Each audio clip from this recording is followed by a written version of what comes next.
You're listening to the Pace Radio Network here at paceradio.net.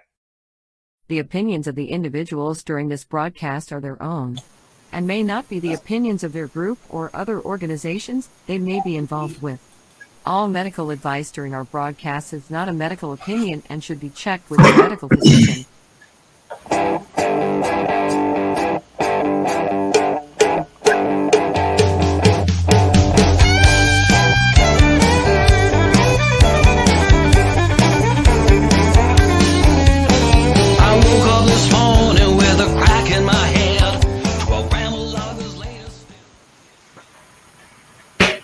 Good evening, everyone, and welcome to the Pace Radio Show. We are live here at paceradio.net and cbgtv.com. I'm your host, Al Graham.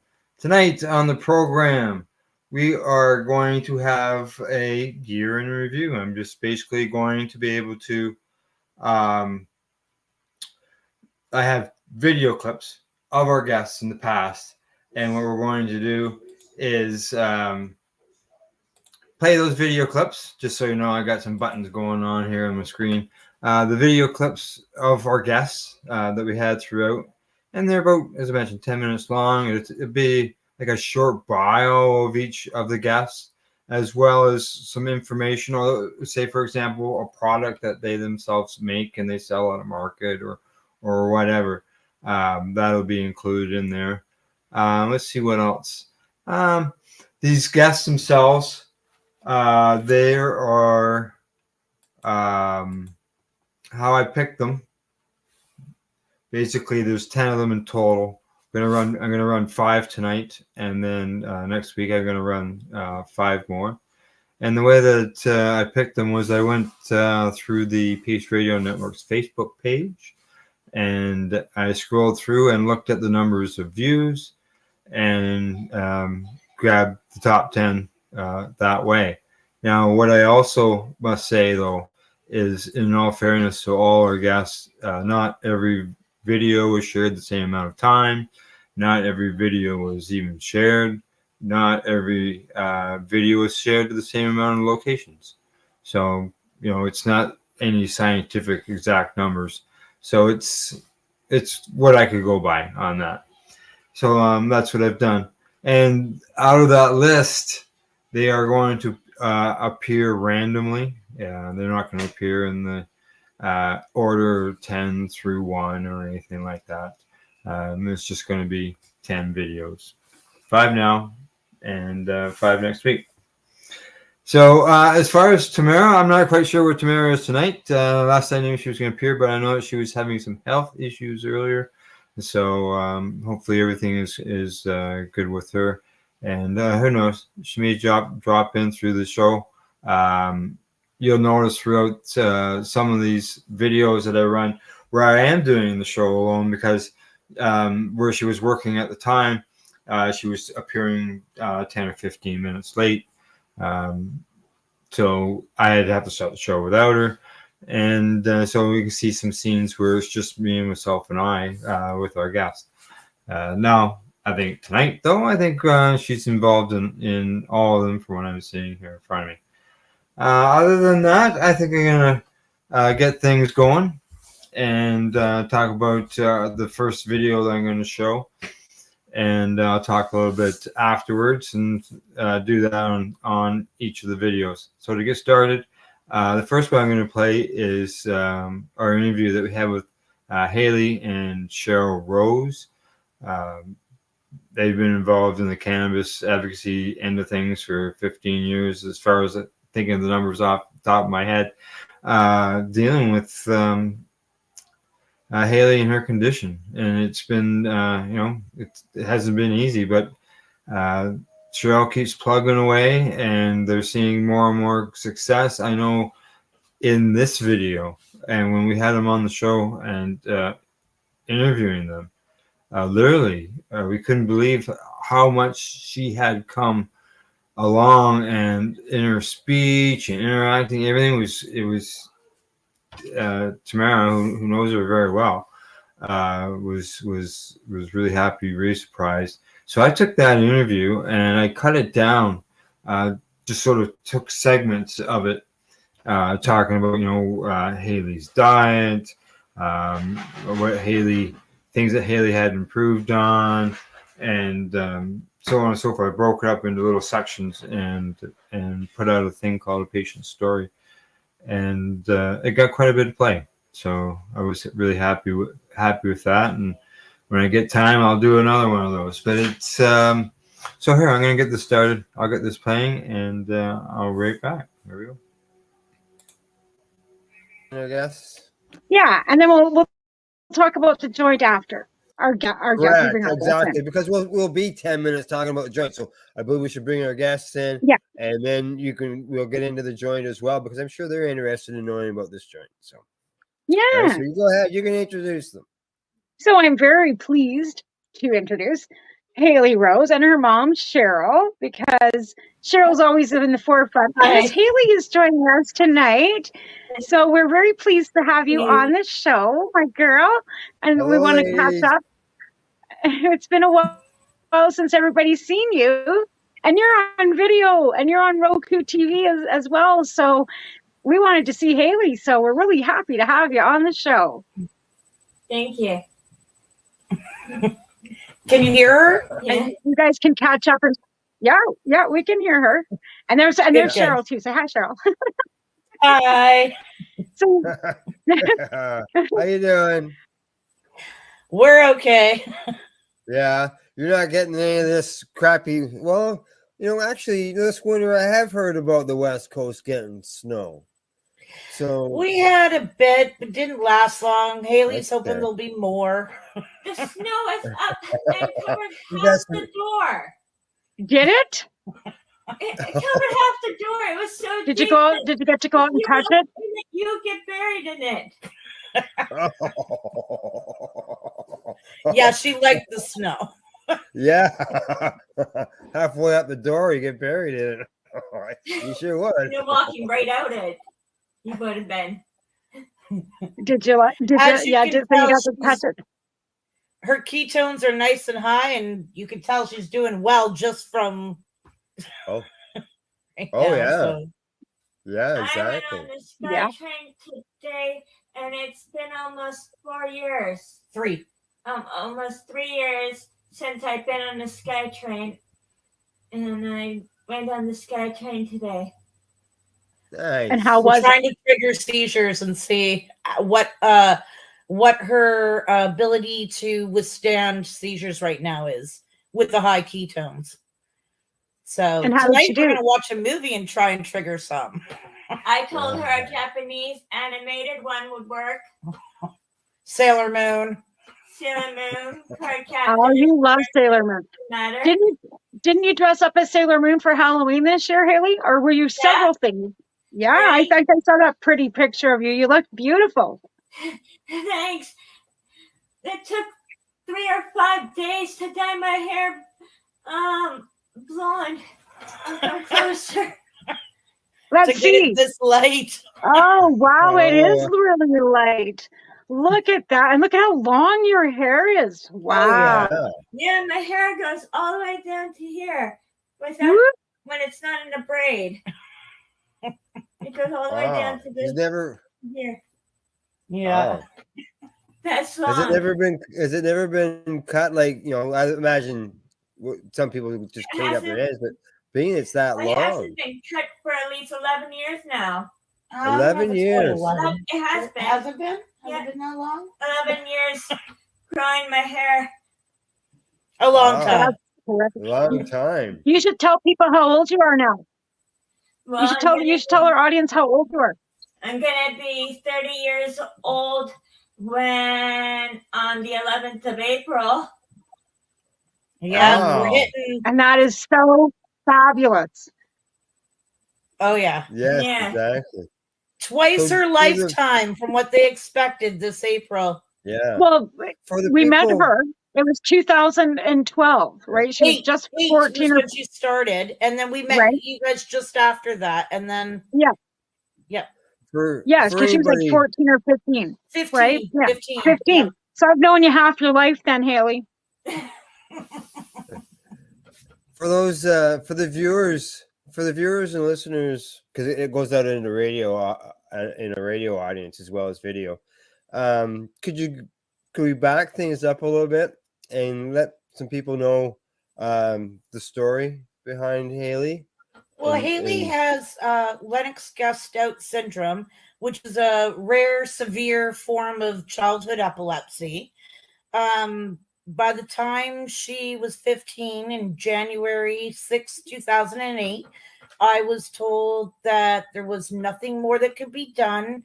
We had exhausted everything, and she had already had her last Christmas, because it was now January, and she would not be here for the following one, to forget about school in September and to just enjoy the time I had with her left.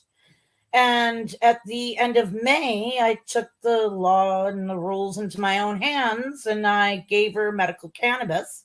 And right out within days of that, Michelle Rainey had contacted me, and we got and actually Hayley's first strain she tried was the Afghani Bull Rider, Michelle Rainey's strain. And within a few days, we met Dr. Paul Hornby, and within a day or two of that, the Haley's Comet showed up at his where he was working, and we've just been on it since then. And it's been a rough road. The cannabis made an incredible change for Hayley. Still fighting catamenial seizures. And then throughout the years, over the last 15 years, because it is a deteriorating form of epilepsy where the prognosis is never good, and it just, seizures change, and they're relentless. They don't like medication and stuff. So cannabis has always stayed as a primary because it's the one that works well for rescue. It works well as a staple medication. When we've tried to take it away, we have more seizures, so it's not going anywhere. And then about 4 years ago, we started the medical, 3-4 years ago, we started the medical keto diet. And last couple of years in the summer, we've had the rough go. The glucose has a hard time staying up, and Hayley does really well when ketones are over 5, which is a blood ketone, and that is like crazy high for an adult. And but last year's ambulatory EEG, which is what she's wearing on her head right now and all wired up for. Oh, okay. I thought she had a hat on. No, they got a whole bunch of electrodes on her head. So today is day 2. And last year's test that we did only showed one slow spike wave without formation in 3 days of an EEG, because we had the ketones really high. If the downfall was the glucose issues, which is pretty much trying to make sure she doesn't become lethargic or slip into a diabetic type coma from low glucose. An example would be her glucose could range from 2.9 to like 3.3, right? And I mean, that's really low, but her ketones are up, right? So if it's over between 3 and 3.5, and her ketones are over 5, then she doesn't have any seizures. So what would be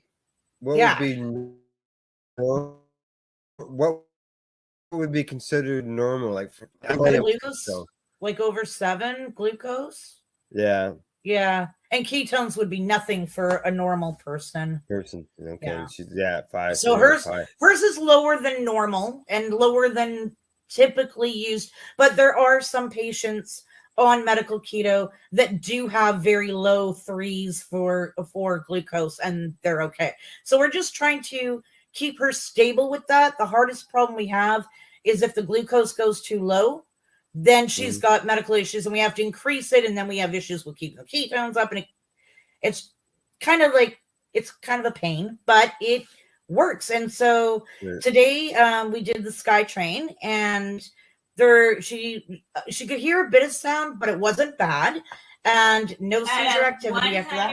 Out of 100, it would be a 99. Yeah, so like a little bit of hearing the Sky Train. So that was good because we use music Is that wearing headphones. Right. I was gonna say, is she wearing her sound out headphones and stuff then? Yeah, Okay. yeah. With they're actually I don't even know where they are. They're right there, Mom. Oh, they're I don't even know how to say the name, but they're Pulse or something. These things. Best gift Hayley was ever given was these headphones right here. They're like $400 or $500 headphones, and they are awesome. There we go. There was part of our interview that we had with Cheryl and Hayley Rose, talking about many things, including the SkyTrain. You know, being able to get around in that is a big bonus. She also mentioned that the doctors, when they had seen her at the age of 15, the doctors told her that to go home, take her home, and enjoy, what they could with her, because there was nothing more that they could do. And here we are, 15 years later. You saw her, you heard her, and that doesn't sound that sounds like a miracle when you think the fact that they basically sent her home, thinking they don't know what's going to happen, and especially not thinking anything positive. And here they are 15 years later, and she's still going and doing great. They mentioned about Dr. Paul Hornby, that he was helped immensely with Hayley there, with her condition and that, and getting Hayley's comment, and getting her medicine she needed, as well as you heard me talking about her hat. I really thought that was a hat that she was wearing, and didn't realize that there was wires, because her hair is long, and I just thought it was all the same thing. And so when she said it was her test that was being performed on her, wow, I was surprised. So it was good. I really enjoyed that interview with them, and I hope to have them again back here onto the show. So let's see. Up next, our next guest that I'm going to play the little video clip here of is Ashley Calia of Sofa King Bakery. She was a guest on the show at some point through the year. I can't remember the dates of everybody when they were on the show, but it was throughout the summer, I'm going to guess, with Ashley. And it was good to be able to talk to her, because normally when I talk to Ashley, we're at an event somewhere. So you talk about what she's got in the booth and some conversation about the business, but you don't really get to spend some time with them, especially an hour and a half, right?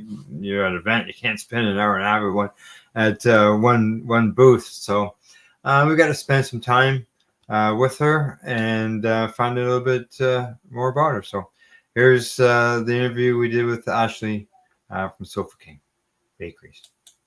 I'd like to welcome someone who works hard to improve the lives of many with award-winning cannabis edibles. And so much more. We'd like to welcome Ashley Calia of the Sofa King Good Bakery to the Pace Radio Show. Hey, Ashley, how did I do? Actually, you did pretty good. Not bad. All right. Not bad. All right. It goes, it's Sofa King, but then like Al said, it's so fucking good bakery. That's funny because so many people refer to us and they're like, "Oh, you're the Sofa King guys," and I'm like, "No, we're so fucking good." Good bakery, because they're so fucking good. Like, yeah. Well, thank yes, exactly. I now see I got a message from you explaining to me how to pronounce your last name. I tried quickly while you were talking. You tried. But now I know. That's good. All right. Good stuff. All right, Ashley. I always, I go to the events in Toronto, and I always come across your booth. Sometimes you're in there.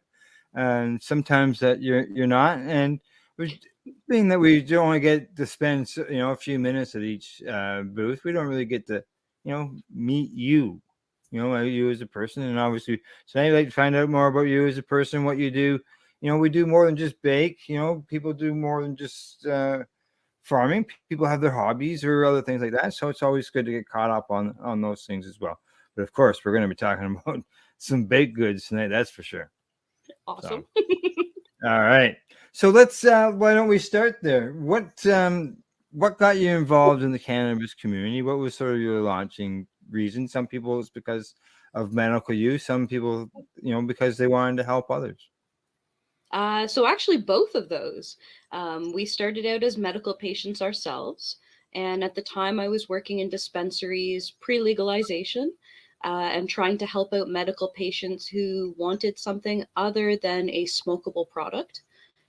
So we started out of necessity, if you will, and then it kind of grew from there into the ridiculous amount of SKUs that we carry now through our website and at most of our shows if you come to see us in person. Good stuff. Good. I know. I when I go to those shows and I can see all your stuff on the table, and I think, holy smokes! How do you keep up with all that? It's an ongoing battle every single day, but it is a great battle to have. I can't imagine working in any other industry right now. Right. Yeah. Right. Yeah. The only thing that would and make it better would be to have the legalization laws changed to incorporate businesses like ours instead of forcing us into the 10 milligram dosage that they'd like everybody to take. Right. Right. Exactly. And that is a big thing as far as on the wants and required list when it comes to the Cannabis Act as a whole, because obviously people are using the stores as medical use, but some of the the products aren't very strong. People who've been using it. It's true. And unfortunately, for a lot of us as patients, we're going to end up with diabetes before we actually help any of the pain levels or other issues that we might be dealing with. So it'll be nice to see once the government updates that. And then I would love to have a Sofa King Good bakery shop somewhere that people could attend, or maybe a couple of franchises. Who knows, Yeah, exactly. Right. Exactly. That's what it should have been. It should have always been, allowing the dispensaries and the people that were already in business to just continue doing business. Like, what would have been so hard to just license everybody? The same way they've licensed all these other stores. Like, what would have been so difficult? Grandfather did. Hello, we've all done our due diligence. We're all working in, health, food safety, commercial kitchens, whatever the hell you want us to do, we'd be doing it, right? And no, let's just, yeah.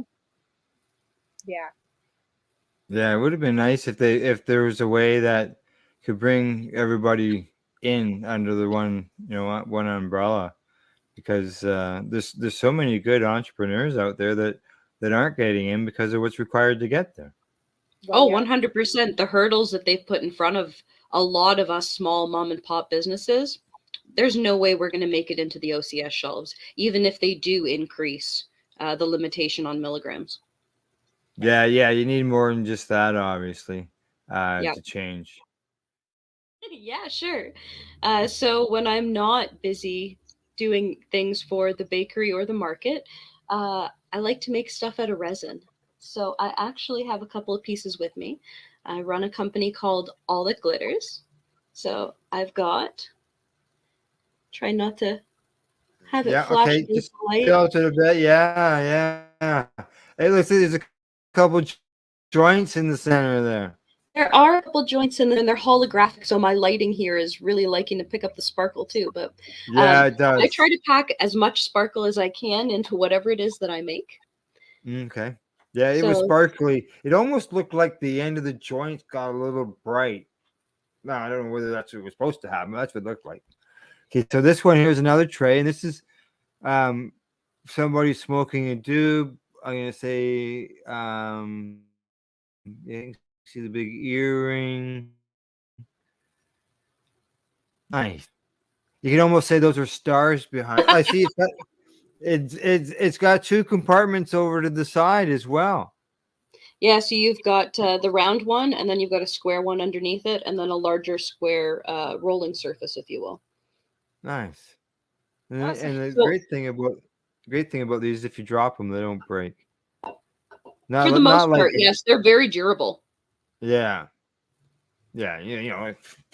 But if you just knock it off your couch onto the ground or something, you don't have to worry about it smashing, right?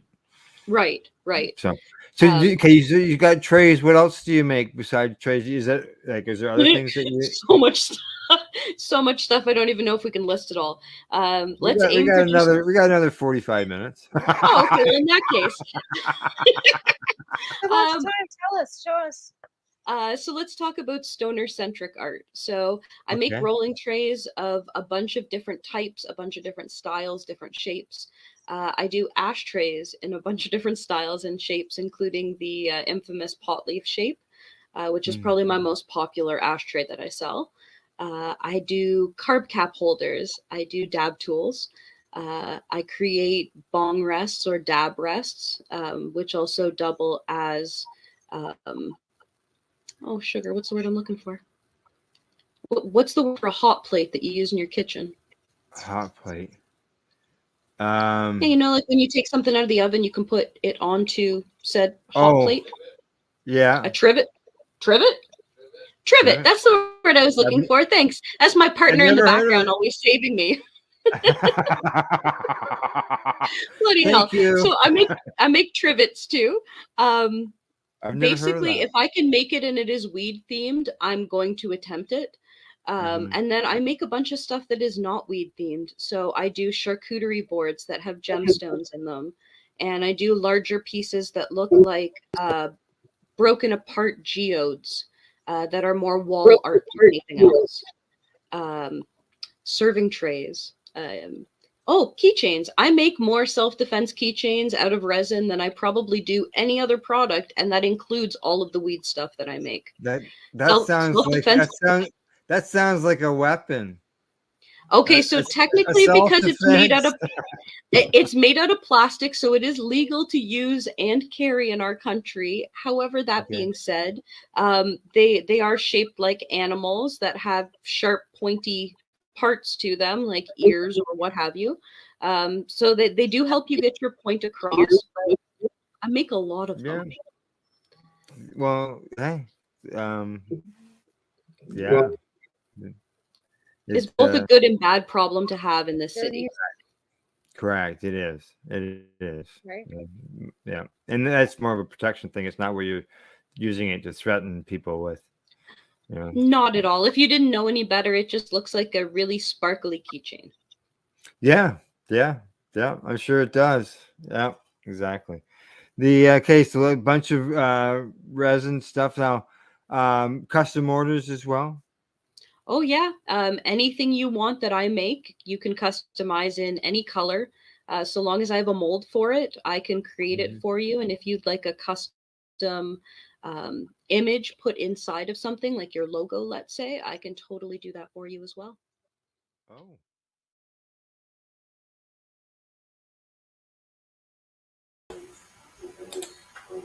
There you go. There was our interview that we had with Calia of Sofa King Bakery. And as you caught there at the beginning of the conversation with her, we're talking about how it's actually pronounced So Fucking Good Bakery instead of Sofa King. But, you can't use all the words that you want to use. But I think everybody understands. We also talked about the hurdles and stuff about going legal and what's is preventing those things and hurdles that are preventing people like yourself from getting involved in the selling products for the OCS stores. Now her product is also award winning, being involved in different competitions and stuff across Toronto. She's done a very good job of doing it, and what got her started was working at dispensaries and dealing with patients. And she came up with doing non-smoking method, because there's a lot of people out there don't want to start smoking. You know, like imagine being 70 years old and your only option is smoking. It takes you back to the Owen Smith case and how one of the interveners, Manny McKnight, says, "What do you expect my 5-year-old son to smoke cannabis instead of me making the oil that you're telling me is illegal for me to make?" So yeah, you gotta have that non-smoking alternative choice there for sure. And we also talked about her resin stuff that she does. That another business she does besides baking. And she mentioned that cannabis leaf ashtray is probably her number one biggest cannabis themed product that she sells. And she mentioned something about claw, which is more of a defensive piece, which she says is basically like sounds like it's her number one seller that she has there. And she makes cannabis and non-cannabis themed items. So if you know Ashley and you want something made, give her a shout. All right. Okay, we're going to move on to a commercial break because I see that's what time it is there on my computer. So I'm going to take that break. When I return, we'll get into some more of this year-end review from 2023. This is the Pace Radio Show. We're live here at paceradio.net and cbgtv.com. You're listening to the Pace Radio Network here at paceradio.net. When you think of the number of unique products developed in the fields, kitchens, and labs at Legacy 420, it's hard to think that one stands out above the rest. But tell that to the thousands of people who have tried this amazing breakthrough product. This is our Sacred Salve. This is actually our extra strength. It comes in 5 different strengths. It's all natural, all organic. It typically works within 10 to 15 minutes of putting it on. It's good for arthritis, it's good for inflammation, any kind of pain. We're very proud of it. Sacred Salve, so easy to apply, along with soothing relief. To select a strength that's right for you, come in and talk to your trusted partner. Legacy 420 out on your road.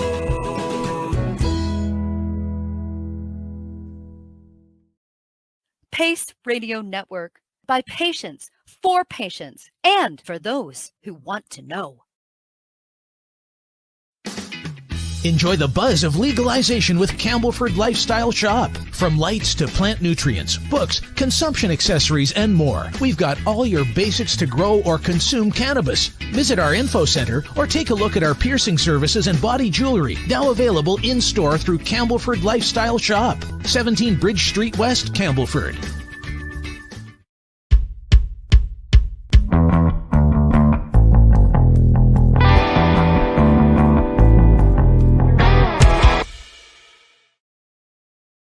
Are you a cannabis content creator?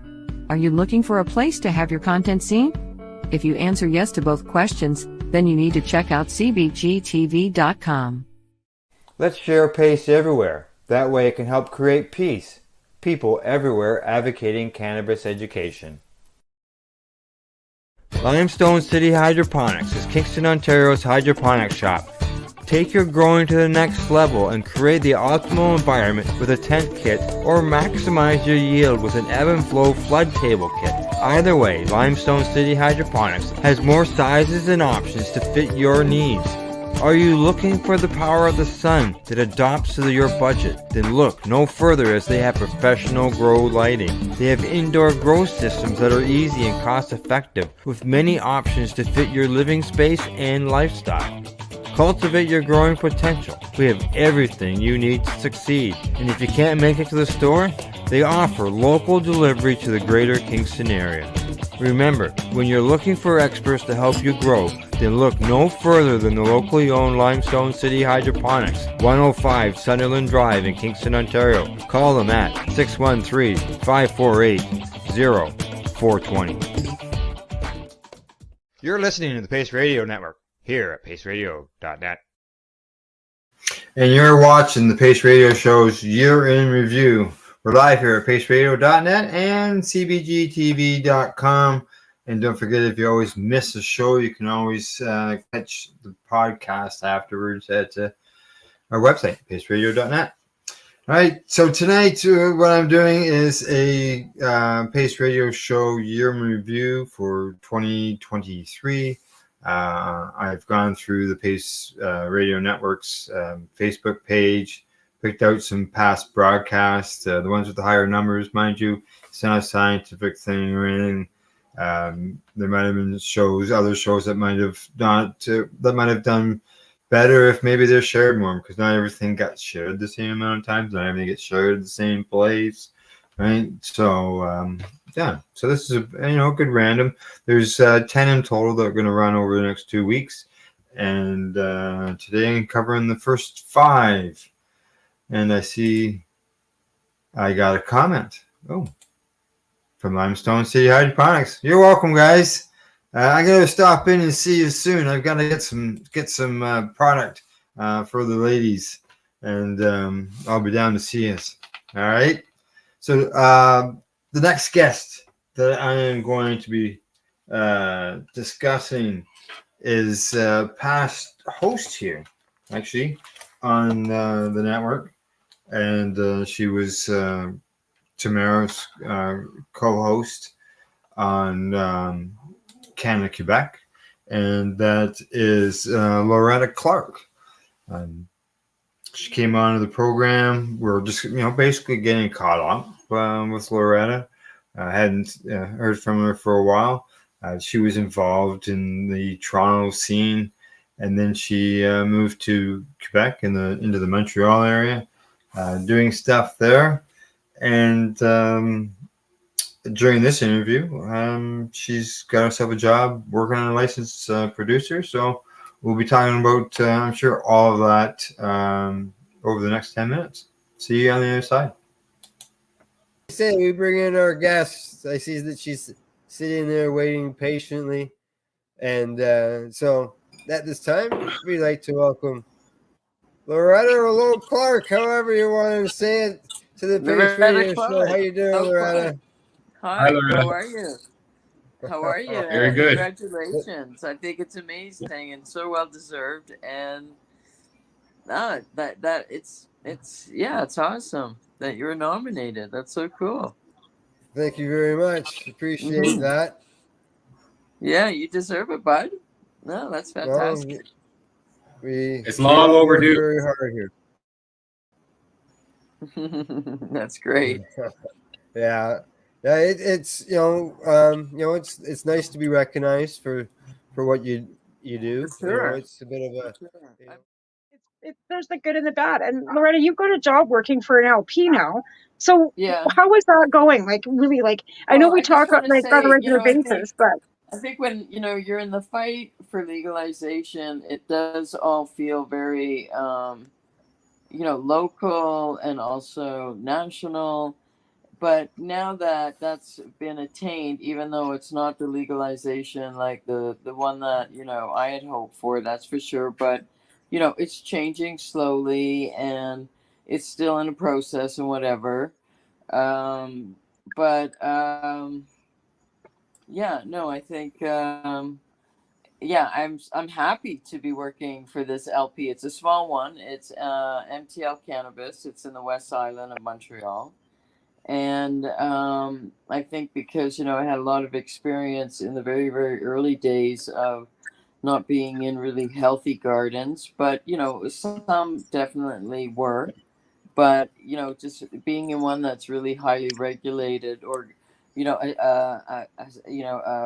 like, And it's also, it's close to farming. One of the things I do, I work in post-production.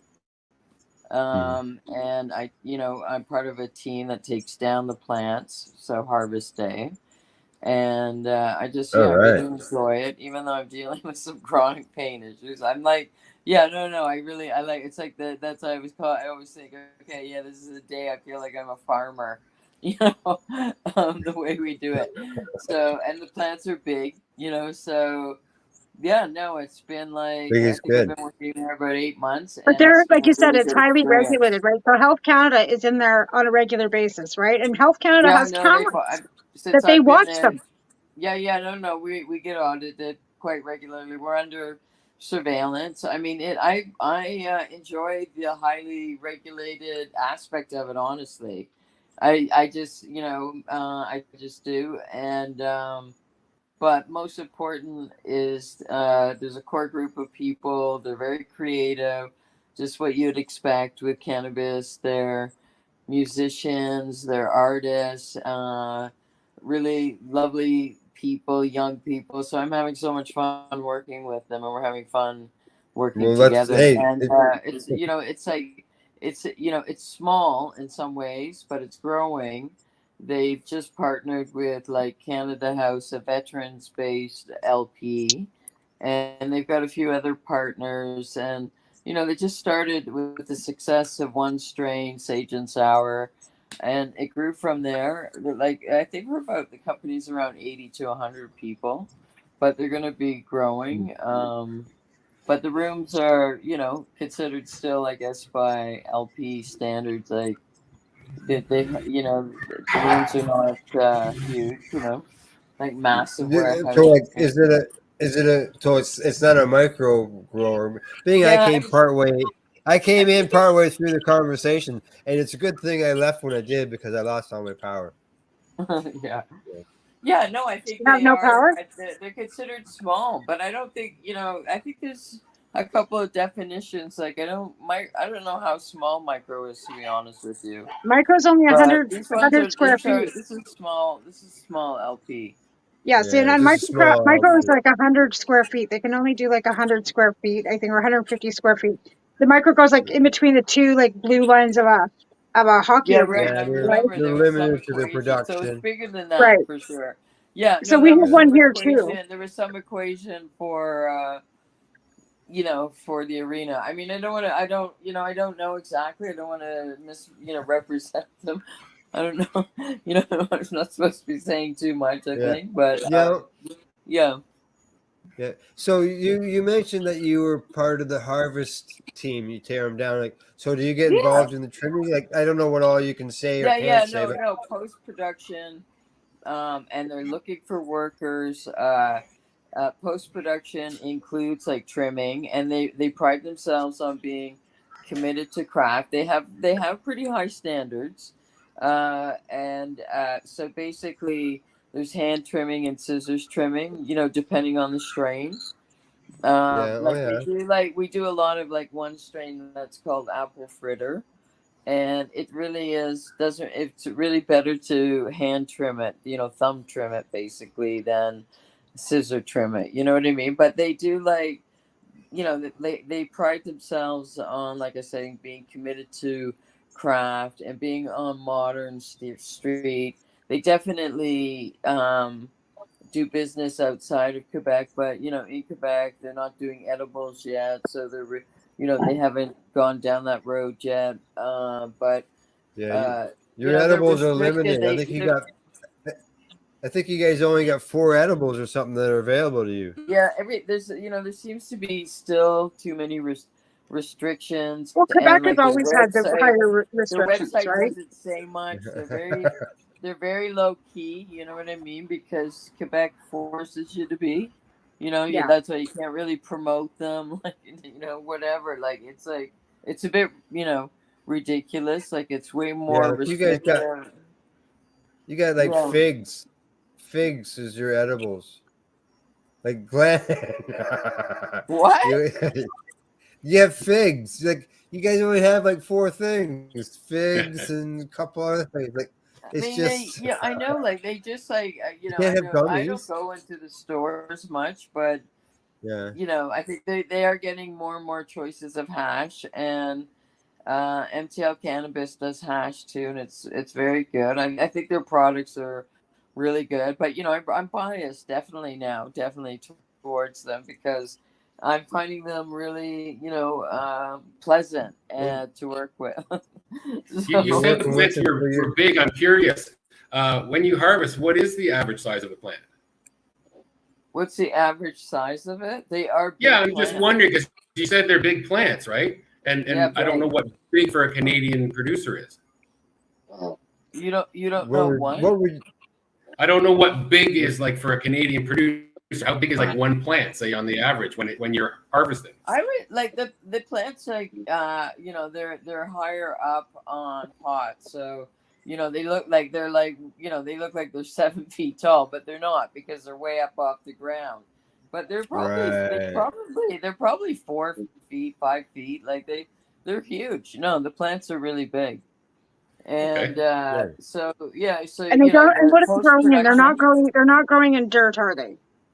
No, they're more hydroponic, and you know, they they want to keep that part, not really, you know, like they want to keep their secrets on that. Yeah. And so basically, they had a lot of success with sage and sour. That's really, they started, you know, with that one strain and really grew from there. And they have like partners, international partners, you know, so they're doing really well.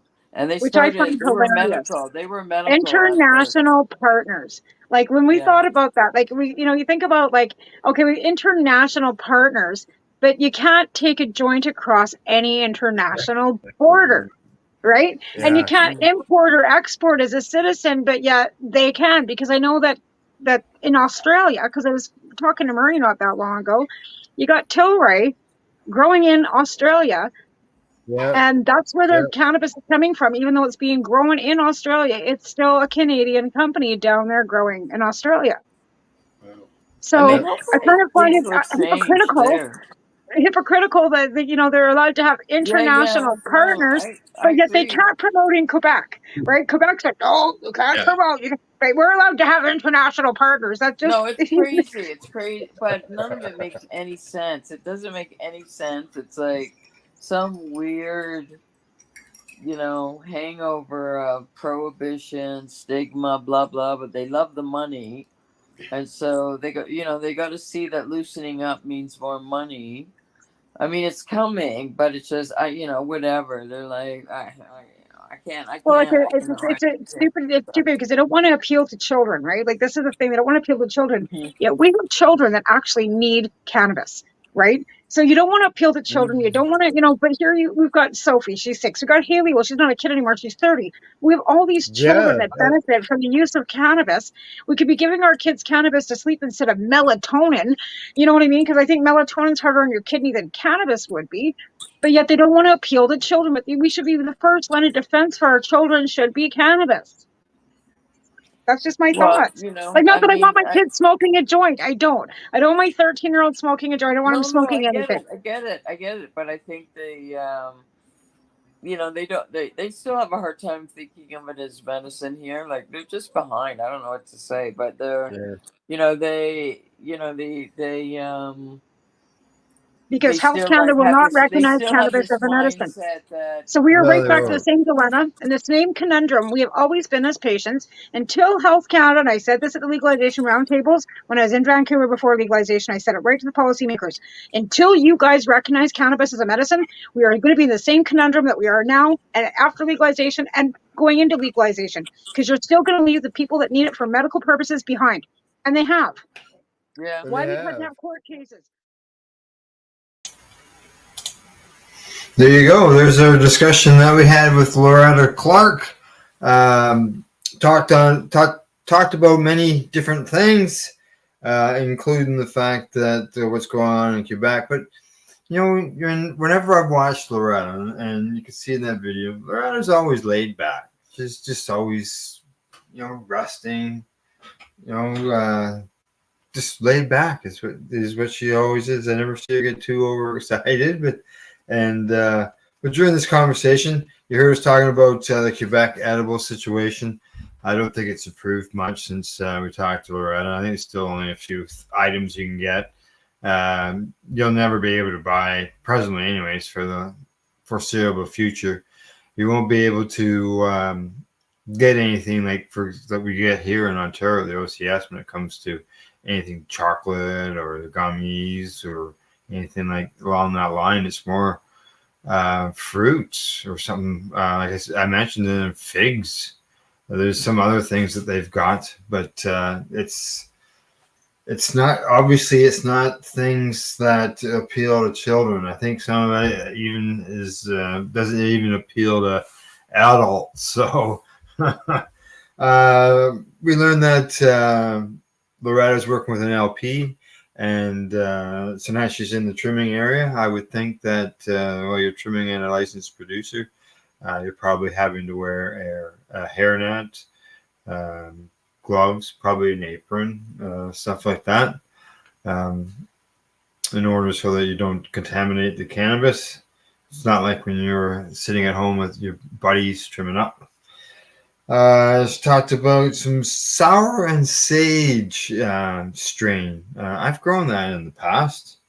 I think I only grew it once, maybe twice. I can't recall too much about it other than I found that it was a strange name and it was probably pretty good. I don't know why I didn't continue with it. So there you go. That was our conversation that we had with Loretta Clark. I just make sure I get Loretta's thing out of here so I don't play it again. Okay, next up, we're going to go international in the next two video clips that I'm going to run. This first one up, this is with an interview that we did with Melissa Bloomfield. Melissa is located in Jamaica. This was set up with the help of my friend Teresa Kozak, who's in Jamaica. And Melissa was going to spend some time at the then Hotbox with her own event that she's going to talk about in here. I believe it's Bud and Brushes, which is help artists,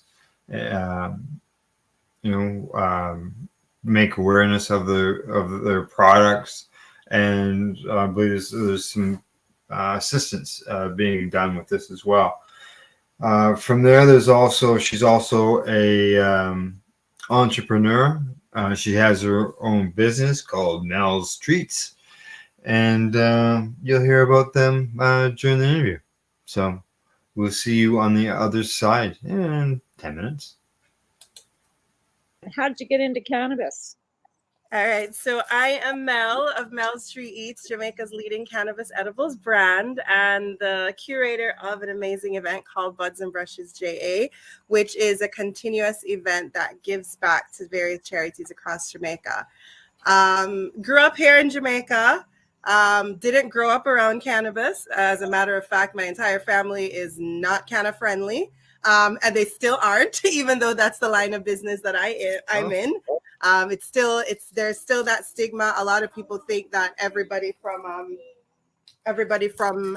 Jamaica smokes weed. They automatically just associate Jamaicans with weed, but it's really not the case. There's a lot of people still even that are consuming that are in the green closet because it's still frowned up. It's still frowned against. So, but I didn't even see the plant growing up. I didn't know about it. It's not something that I wasn't exposed to it. And it's funny, like right before I left Jamaica, when I was 16 after graduating high school, a friend of mine was just like, hey, have you ever smoked weed? And I was just like, no, and then he was just like, would you like to, and this is Bella. Hi, Bella. Hi, Bella. Would you like to try? All right, Bella, mommy's in an interview, okay? So you have to go back in the room. He's like, would you like to try? And I tried. Okay, drink it in the room. It's like, did you want to try? And I tried, and I remember I tried, and I didn't feel anything, what people say, you're supposed to feel. I didn't feel anything. Maybe I didn't know what I was doing then, though. And then when I moved to Florida, and the thing is, I used to smoke cigarettes because that's what I grew up around, alcohol and cigarettes. Jamaica is we are a cannabis culture, but there's just in Jamaica, I guess there would just be a certain class of people or community of people that use. So I grew up around alcohol was in my house. My brother smoked cigarettes, but my mom never knew. But I saw. But when I moved to Florida, another friend of mine I was just hanging out in the apartment, and she's just like, do you smoke? And I had a cigarette in my hand, and I was like wondering, like, why is she asking me if I smoke? I have a cigarette in my hand. And I was like, yeah, duh. And she's like, no, do you smoke weed? And I was like, actually, I tried before I left Jamaica, and I don't think it's for me because it did nothing. And she's like, you should try again. And I smoked with her, and the rest is history. I started cooking with it. And the thing is, when I used it then, when I was in college, it wasn't, and I didn't use it intentionally like I do now. But now that I'm older, I do realize and recognize that I remember when I was in college and I needed to write my papers, and that was what would help me. Like, I'd be like, what, let me smoke something real quick and then I'll do my work. And I would smoke and I would write the best papers, so I consumed. Yeah, man, I consumed during my whole time in the States, and then moved home to Jamaica. And when I came home, I didn't come home to be in the cannabis space. I came home to do eco travel because tourism is my background. And I ended up I used to always do events when I was in Florida, also these little music jams. I love music. And when I came home, I just kept meeting some of the most amazing people. I'm a very friendly person, and I wanted to get to know them a little bit more. And I ended up inviting them to my home. Little by little, I would gather their phone numbers, and I had a private party at my house. And when I had this party, I decided I was going to make a batch of brownies. And when I made the batch of brownies, I had no idea what I was doing, though. I was just making some brownies, and I did a little bit of research, but I still didn't really know. But when I made those brownies for these people, everybody really enjoyed it. And this one person that was here was just like, why don't you, start a business? Why don't you sell it? That's what he said. Why don't you sell it? Do you ever thought about selling it? And I was like, no. And then I thought about just selling it to those people. But I don't do anything small. So overnight, I sat down, I thought about it, I slept on it. And I'm like, you know what? I think I'm going to start an edibles business. And in about 48 hours, I decided to start this business. It just so happened that during that time, cannabis also got decriminalized in Jamaica. And I just started learning more and more and more.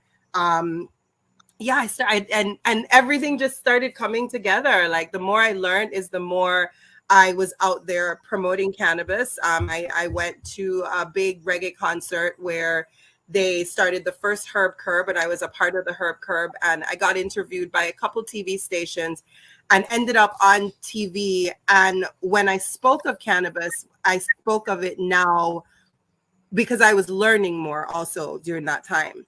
So I started thinking about my father, and I started thinking about the fact that my dad was against cannabis. If I had known the things I knew now, I would have been trying to help him during, his time of cancer with the cannabis. And when I spoke about that on air, instead of getting recreational customers, my database started out with actually medical patients. But I'm not a doctor. So I would always tell them, I'm not a doctor. I am still learning. This is a new space for me. Do your research, but I can help you with what I know.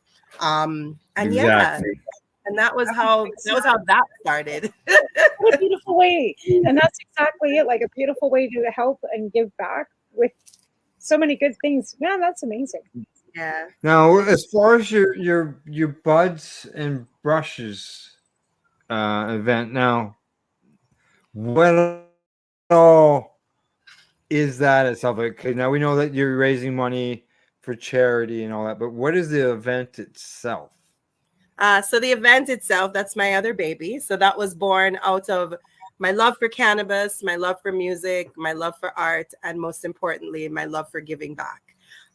When I was younger, me and a really good friend of mine, and it's funny because now that the event is coming up and I'm going to be doing these interviews, I keep thinking I have to be as strong as I can doing these interviews, because this girl was one of my bestest friends growing up. I knew her from I was 5. She was 3 years old.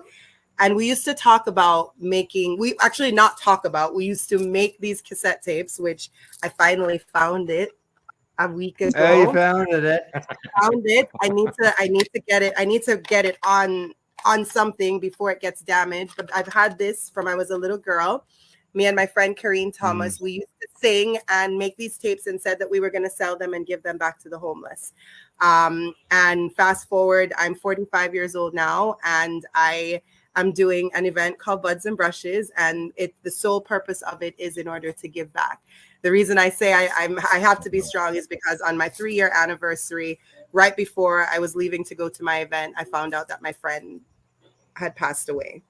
And it was one of the hardest Buds and Brushes for me to do ever, because I still had to be on stage as if everything was perfectly fine, you know. And what I was advised from everybody who has heard the story of Buds and Brushes is, listen, just continue on and just honor her along this journey, because she was, you know, she was there from day one, you know. So my love for giving back is what made me start this. And the event entails cannabis, it entails art, music, wellness. We started in 2019, right before COVID. It was an in-person event at first. And then COVID hit, and we had to figure, so do I want to sit and wait like most people, you know, said, let me wait till COVID's over. You know, we don't know when COVID's going to be over, like, you know, so why wait? And the fact that it's a give back also, I'm just like, but if I don't do the event, I won't be able to give back. So I decided to take it virtual, and for 3 years, I came back outside. When did we open up? Because Jamaica was on like lockdown, like we couldn't go anywhere. So about 2.5 years of the event has been a virtual event. I took it to the virtual space. I've been hosting the event every other month for 3 years. And we've hosted over 100 talent worldwide. We've given back to 10 charities across Jamaica. Charities such as Eve for Life, which is for women and children with HIV here in Jamaica. Girls First JA, which holds very dear to my heart. It's an organization for at-risk women. Ebenezer Home is another one that holds dear to my heart. That is a organization for men with mental illness. SOS Children's Village is for Children's Home. Marie Atkins Shelter was one of the first recipients during COVID. When they started having those lockdowns, what they would do is just scoop up all the homeless people and just drop them at Marie Atkins Shelter. They already could not manage, and then now they have all these homeless people, you know, there. So they were one of the first people that we gave back to. The Dear Child Foundation is for families with disabilities that are raising children, or children raising parents with disabilities. Alligator Head Foundation, their outreach program that they help schools, and there was one school where the kids had no devices to do their work. So it's been a long journey. It has not been an easy journey, but it's been rewarding journey, because, you know, like, you know, my goal is it's cannabis gives back. And what I really, really want is for cannabis brands worldwide to just come together so we can give back. It's not only Jamaica. You know, I'm in Jamaica, so of course I'm going to give back to Jamaica. But if I come to Toronto and we do Buds and Brushes there, then I'm going to support the charities that are there, you know. So, you know, that's... There you go. That was our interview with Melissa Bloomfield. As you could tell, she's got her hands full with a lot of stuff that she's doing. Some of the things that she talked about during the interview, I got notes here. Try to make it a little easier. Is that not everybody in Jamaica smokes cannabis, and she made sure that everybody was aware of that. Herself, she wasn't even around her, wasn't brought up around it or in it, didn't really know anything about it. First experience, I think she said she was 16, didn't really mean anything, and then she moved off to the US, went to college. Sounds like she was probably almost 20 in there if you're at college, 19, 20, and had another opportunity, and things changed, obviously, for her. She has a background in tourism, which I believe that's probably helps her with her buds and brushes as well. When it comes to the buds and brushes, it's a give back thing. As I wasn't quite sure we went into it, and she talked about the fact that cannabis gives back. So there's money raised at events and to give back to people, and she talked about who some of those people were. In fact, that she's given back to 10 different charities in Jamaica. That includes shelters for at-risk women, as well as a shelter with or an organization that's men with mental health illnesses, going there in order to give funds to help them do their thing. So it's good to see that she's been able to do that. She listed all, I couldn't keep up, right, in my notes of all the different charities and the places that she gave money to, which is a good thing. She also talked about starting her own business, Mel's Treats, and it sounds like she's doing well with it anyways, during that part of the interview. So we wish her well with both of those buds and brushes and her business, and maybe we'll have her back this year in 2024. So, all right, folks, a little past 9, which is fine. Got the time, so we're gonna go for a commercial break. When I return, I'll continue the Pace Radio Show's year in review, and we will see you on the other side. You're listening to the Pace Radio Network here at paceradio.net. When you have a pain that's reached its peak, Legacy for 20 is so unique. If organic cannabis is what you seek, here's your trusted partner 7 days a week. Suppository salves, vapes and drops, topicals, edibles, infused pop. Just when life seems like it ain't easy, at Legacy 420 enjoy a pop freezy. Lab tested products make them the GOAT. Legacy 420 out on your road. Legacy 420 in Tyndonega Mohawk territory. Indigenous organic cannabis at its finest. Let's share Pace everywhere. That way it can help create peace. People everywhere advocating cannabis education.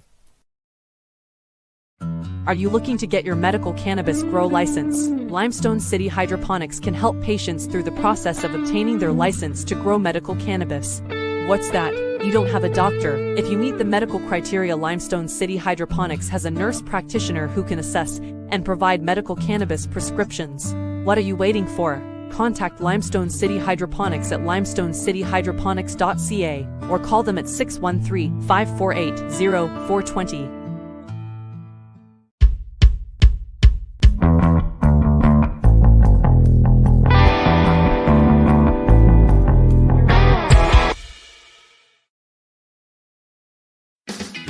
Enjoy the buzz of legalization with Campbellford Lifestyle Shop. From lights to plant nutrients, books, consumption accessories, and more, we've got all your basics to grow or consume cannabis. Visit our info center or take a look at our piercing services and body jewelry, now available in-store through Campbellford Lifestyle Shop, 17 Bridge Street West, Campbellford.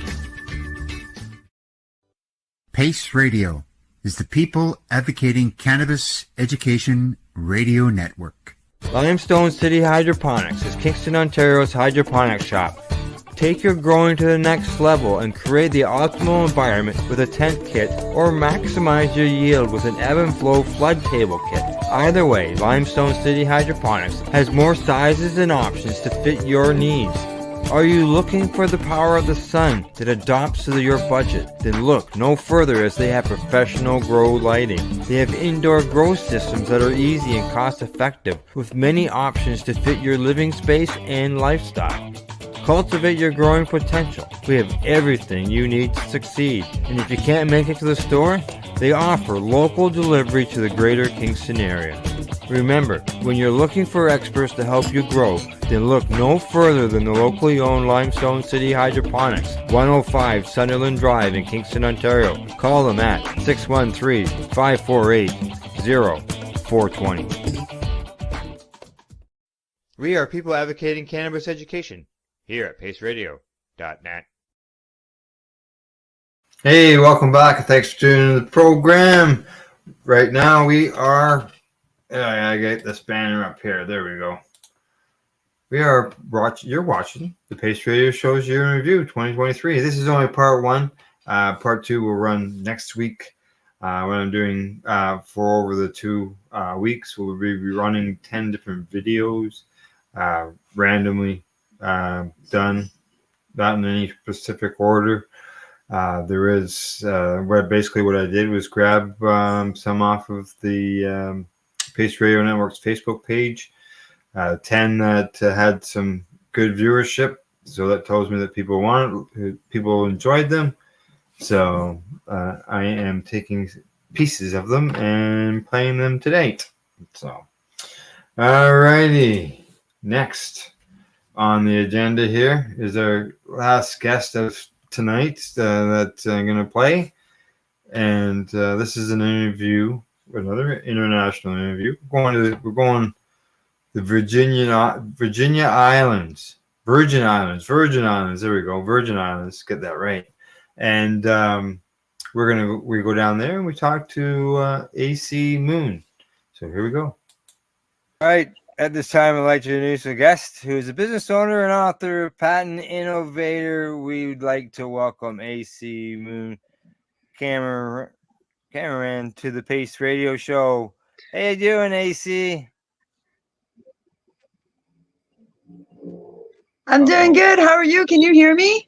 Yeah, we can hear you. Can you hear me? Yes. Welcome. Yes. Woo, woo, woo. Okay, that's awesome. I was getting a little stressed, like trying to figure out which electronical device was going to allow me to connect with you guys. So nice to see you today. Thanks for having me on. Good to meet So you. where are you originally from? Are you Canadian American, Virgin Island? Where are you from?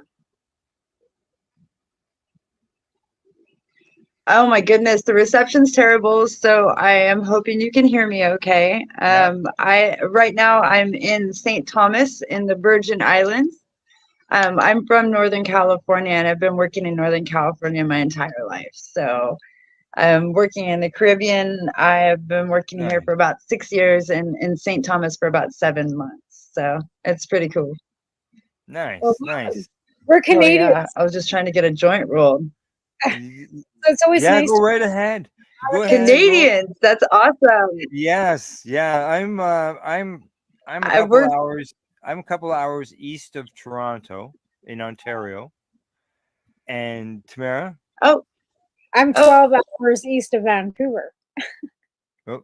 I was just going to say, here in the Virgin Islands, we have the first cannabis education program that's being built. And I've been honored to get a chance to build it. I've been working on it for 12 hours today and getting to take like all the certifications that I've gained and all the knowledge I've gained from working in cannabis for the last 24 years and give it to the people that haven't had an opportunity to really like experience what we have. It's pretty amazing, actually. A lot of diversity and getting to work with the Rastafari and see how they integrate their sacramental rights into the new recreational movement. It's really unique. I've worked with several Canadian companies down in St. Vincent and the Grenadines. They've hired me several times. And some of the larger corporations have actually found a lot of loopholes in island laws that allowed them to take a really strong foothold in the Caribbean. So we do have a lot of, Canadian presence in the Caribbean, that's for sure. Especially in the cannabis sector. Now, I mentioned in the introduction, cannabis business owner, a patent. You're an innovator. You're an author. And what else was there? Oh, well, I guess the business thing, end of things. So, boy, you've got your hands full. Yeah, I like to keep busy. It makes for being kind of single and an entrepreneur a lot more exciting when you fill it with creativity, to the best of your ability. That's super my jam. So yeah, I started out in cannabis in 1999 as an advocate on the streets where we're gaining signatures for Proposition 215 and just doing the whole, the gambit of really changing what was going on in California. And I was following the elders in like Jeff Jones and all of them. And my mom had cancer. Yeah. Yeah, absolutely. And trying to just stand up. Yeah, exactly. Now you mentioned cancer. Yeah, my mom had cancer through my whole childhood, and so I saw a lot of like what would happen for people that are taking these medications too much. And then she raised me off the land. So at that point, I was like, well, this makes sense, herbal remedies. And so I was eventually able to get her to use some topicals and lotions before she left a few years ago, but it definitely lengthened her life, and it made me an advocate against pharmaceutical companies and for the plant. That's for sure. You're in the Virgin Islands, so give us a little description of where you live and like what's going on down there. Okay, so I came down here in December. I'm from Reno, Nevada, and my property and my farm is up in Northern California, towards the Tahoe area. And so I ended my season there last year and started consulting with my company, IndicaInnovations.com, down here to a couple of entrepreneurs that were opening up dispensaries that were at first hemp dispensaries, which are federally compliant distribution points of hemp, and setting up the model that would soon become the cannabis and marijuana dispensary points. And so now it's been several months, and on January 18th, we became legalized. Oh, thank you so much. Legalized down here in the Virgin Islands to be able to start. And the bill states that they have 12 months now, 6 months left to be able to build the infrastructure to have all of the legal cannabis aspects out, including like lounge permits, retail, dispensary, micro cultivation, manufacturing, and large cultivation, which will be about 1,000 plants. But what's really special about this area is they've really focused on repertory justice. And so the people that will given priority to licensing and to growing are actually the women, those that use cannabis in sacramental rites, which are targeted towards the Rastafari people of the 3 tribes that are here, which are the Nyambingi, the Ethiopian, and the Bobo Ashanti, excuse me. And so as well, the veterans and a few medical people will be able to apply. But besides that, the average white man cannot grow their own cannabis here, and you have to have lived here for at least 15 years to get your licensing. So this country is made up of 3 islands. This island is 32 miles across, and the island next to me is 8 miles across, and the one below us, the St. Croix, is 82 miles across, which is where all the farming happens and where the agricultural department is for us to start. That live there. It's being done for people that live there. The industry is being done for Absolutely. It took 6 years, but I finally got my patents recognized, which is crop tops greenhouses, and I invented an instant pop-up portable greenhouse that protects plants from storms, as well as used as a pest container, an isolation area for research and development, tissue culture, and etc. And so that kind of bridged my love for actually acknowledging that our thoughts are our intellectual property, and that when we have creative ideas that they can be utilized in a way that the other people might not be able to see. And thank you. I actually am revamping the website right now because I had a processing problem. Go figure. Everybody has processing problems. I noticed that. I noticed that there was. Sorry about that. That's why I went to your Facebook page. I thought, okay, I'll still get something up there for you. If you have the Instagram link, crop tops greenhouses, that has a lot of good imagery on it. Does it? Okay, good. Yes. You know what? I work at actually a mainstream garden center, and those would be something. Oh, that's wonderful. Yeah, like that's Thank you. So I work at mainstream garden. People about cannabis and growing cannabis because it's legal in Canada, but those would be something we'd be actually might be interested in bringing in. I'll have to send me a Thank you. So this is and it's a small parabolic shape. It covers a 9-foot tall plant. So it has a telescoping pole that when you first plant in the stainless steel ground spike and put in the telescoping pole, it actually grows with your plant up to 9 feet tall. And then some people cage their 200-gallon pots and then just set it on top of the actual cage instead of using the telescoping pole, and that protects up to a 14-foot tall plant. And so you said 200-gallon pot. Holy yeah, that's what we grow in back home. Yes. And so we use smart pots a lot and geopots, and this is a 9.8 polywoven fabric that's used in greenhouses. I've used the same material for over 22 years on one greenhouse, so it's really, really durable. And it has a snap-on skirt that goes around the side, or you can just use the top. It doesn't have to be used for cannabis. We could like market these for like lettuce. And absolutely, I've sold them to many citrus farmers, avocado farmers, and wineries actually that were working on acclimating their plants. Maybe imported into Canada. I can. Woohoo! And this also has a ventilation on the top, so that you can eradicate any condensation that may build up, and tie down straps at all 4 points to make sure that wind doesn't pick it up. So this is something that works with all crops, and I'm hoping to get more designs out, but I did this completely alone. I funded it my first company was an edibles company, and my dispensaries and my work funded my invention. And so I went from federal indictment to federally patented in about 6 years. Awesome. That's so awesome. I love that. Yeah. No, send me a link because I'm going to bring them to Canada.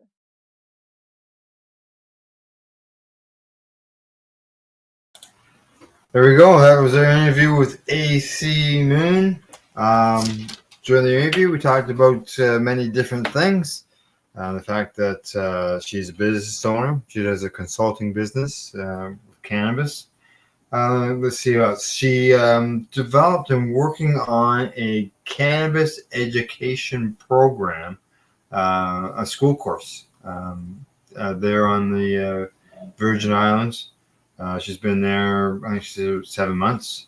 So good to see that some school is going to be having some cannabis education.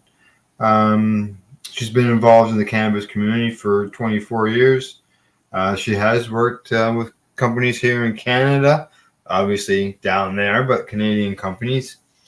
Let's see what else. Talked about her invention, which was the Crop Tops greenhouse, which is basically an outdoor single plant greenhouse. 9 feet tall. You can put a 9-foot plant inside there.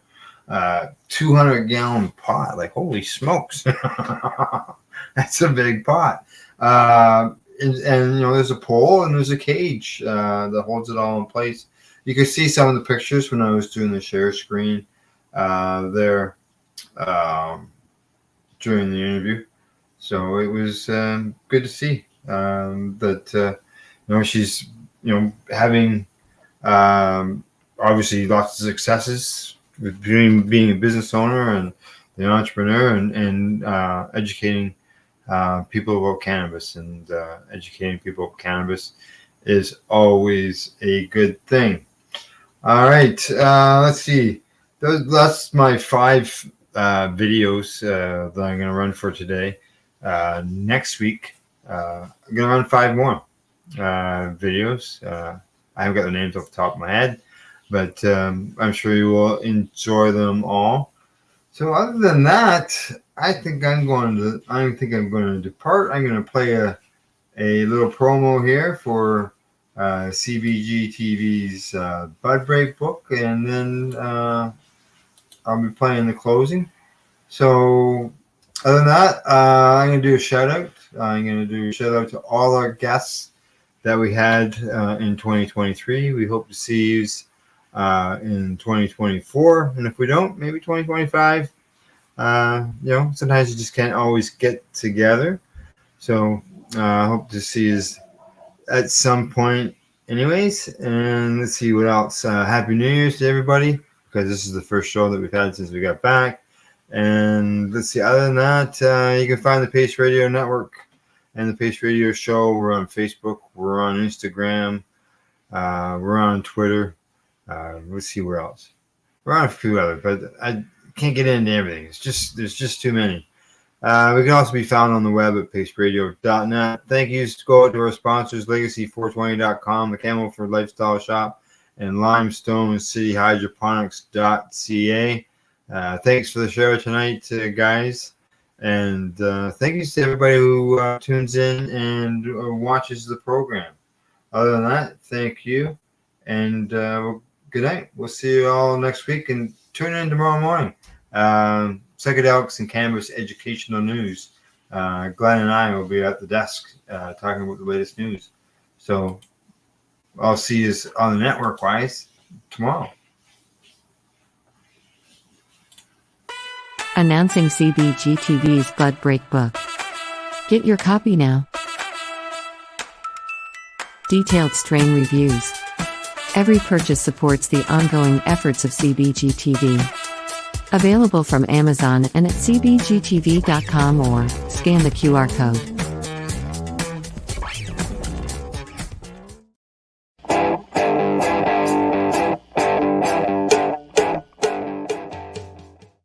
The opinions of the individuals during this broadcast are their own, and may not be the opinions of their group or other organizations they may be involved with. All medical advice during our broadcast is not a medical opinion and should be checked with your medical physician. You're listening to the Pace Radio Network, here at paceradio.net.